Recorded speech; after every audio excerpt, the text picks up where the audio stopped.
Good morning guys, Teacher A here and welcome to Gurong Pinoy sa Amerika. So for today, ang topic natin ay solving quadratic equations by completing the square. So medyo complicated itong topic na to, kaya sabayan nyo ako step by step. Okay?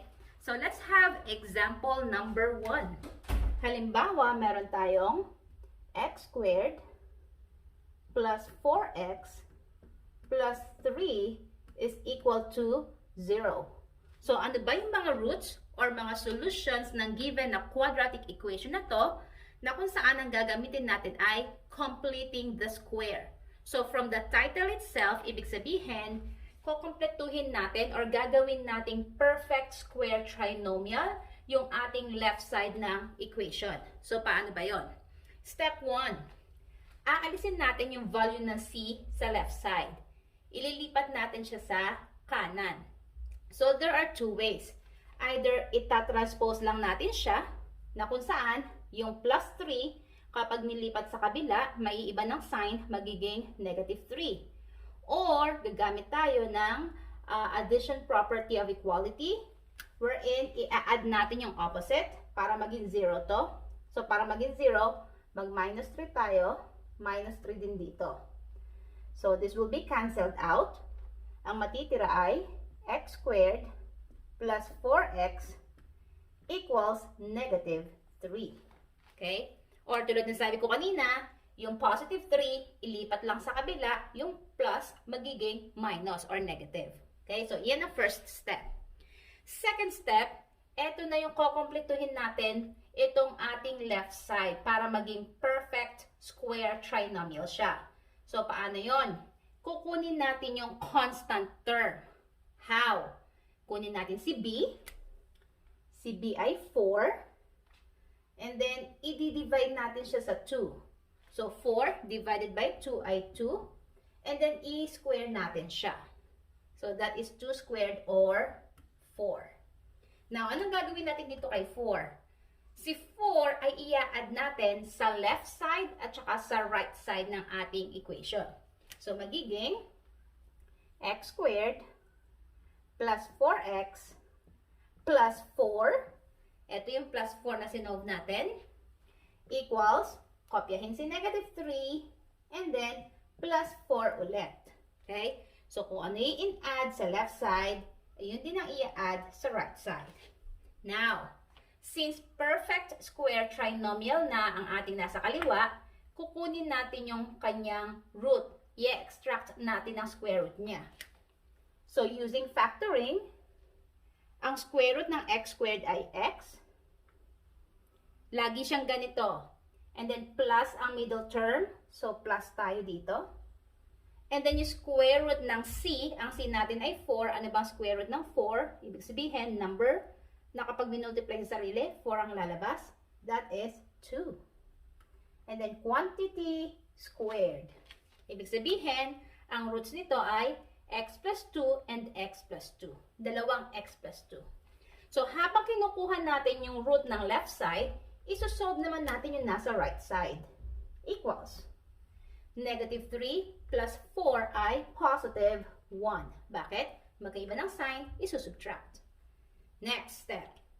This time, kukunin natin yung square root ng both sides. So, square root nito, square root nun. Okay? So, pag kinuha yung square root ito, maka-cancel out yung ating radical sign at saka yung ating exponent. So, matitira yung nasa loob na x plus 2 equals. Yung nasa right side naman, ano bang square root ng 1? Number na kapag minultiply sa sarili ay 1 ang lalabas? Of course, 1. 1 times 1 ay 1. But, remember, dalawa lagi ang square root. Isang positive, isang negative. So, we have here, positive, negative, 1. Now, next step. Ito na yung pagsusolve ng x. Na kung saan, paghihiwalayan natin si positive at saka si negative 1. So, dito siya isosolve. So, ang given natin ay x plus 2 and then equals, unahin ko muna si positive 1. So, solving for x equals, ilipat si positive 2 plus siya. Pag nilipat, magiging minus. So, 1, kopyahin si 1, nilipat to, minus 2. Then, solving the right side, x equals 1 minus 2 ay negative 1. Therefore, ang isa sa mga roots ay negative 1. Next, this time, isolve naman natin si negative 1. So, kopyahin ulit si x plus 2. So, x plus 2 equals, kanina positive 1, ngayon naman si negative 1. Negative 1. Solving for x equals, kopyahin si negative 1. I-transpose si positive 2. Again, positive 2, nilipat, magiging negative 2. Then, isolve natin yung right side. X equals negative 1 minus 2. So, both negative, i-add ang numbers. That will give us 3. And then, kopyahin yung common sign na negative. Therefore, ang ating second root ay x equals negative 3. So, yun. Ganun lang siya kadali. Hindi kayo mawawala basta sundin nyo lang yung step-by-step procedure. Okay? Let's have example number 2. So this time, let's have x squared plus 6x plus 5 is equal to 0. Again, ang first step natin, si C, ilalipat natin sa kanan. So, plus siya, kapag nilipat, magiging negative or minus. So, we have x squared plus 6x. Si positive 5, ililipat dito, magiging negative 5. Yan. Yan ang ating first step. Second step, i-complete natin tong square. Ito nasa left side, itong ating trinomial. Paano ulit? Kunin si B. Ang B natin ay 6. I-divide sa 2. 6 divided by 2 ay 3. And then, i-square natin si 3. So, 3 squared meaning 3 times 3 ay 9. So, anong gagawin kay 9? I-add natin si 9 sa both sides ng equation. So, we have x squared plus 6x plus 9. So, ito siya. Equals, kopyahin si negative 5. And then, plus 9 ulit. Okay? So, yung nasa left side natin ay perfect square trinomial na siya. So, therefore, ang next step ay i-factor natin to. So, paano ulit? Kunin ang square root ng first term. That's x. Ang middle term ay plus. So, plus tayo dito. Then, square root ni C. Si C ay 9. Square root niya ay 3. Kasi 3 times 3 ay 9. And then, quantity squared. Kasi ibig sabihin, dalawang x plus 3 ang factors nito. Equals.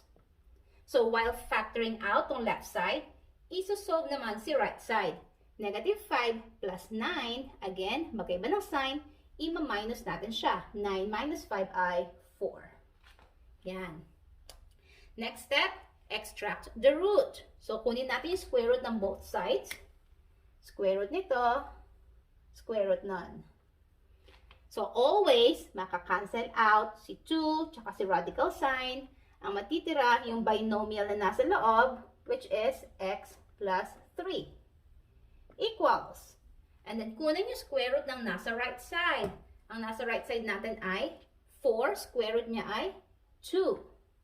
Again, meron tayong dalawang sign. Isang positive, isang negative. Kasi, positive 2 times positive 2 ay 4. Negative 2 times negative 2 ay 4 din. Okay? Last step. Solve for x na tayo. Na kung saan, paghihiwalayin natin si plus 2 or si positive 2 at saka si negative 2. So, kopyahin sa left side. X plus 3 equals, isolve muna natin si positive 2. Positive 2. So, in solving for x, i-isolate si x. Ilipat si positive 3 sa kabila. So, kopyahin si 2. Ilipat si positive 3, magiging negative 3. So, solving tong nasa right side natin, 2 minus 3 ay negative 1. Therefore, ang first root natin ay negative 1. Next, this time si negative 2 naman. X plus 3 equals negative 2. So, ganun pa din. I-isolate si x. Ibig sabihin, x lang sa left side. Equals, kopyahin yung original na nasa right side. Ilipat si positive 3. Magiging negative 3. I-solve si right side. Negative 2 minus 3, both negative. Add them together. 2 plus 3 ay 5. And then, kopyahin ang common sign. So, therefore, ang ating second root ay x equals negative 5. Okay? Next, this time, ibahin naman natin yung case. Kasi examples 1 and 2 ay parehong sakto. Paano kung hindi naman siya sakto? Halimbawa, x squared plus 8x plus 8 is equal to 0. Again, first step natin, ililipat si c sa kabila.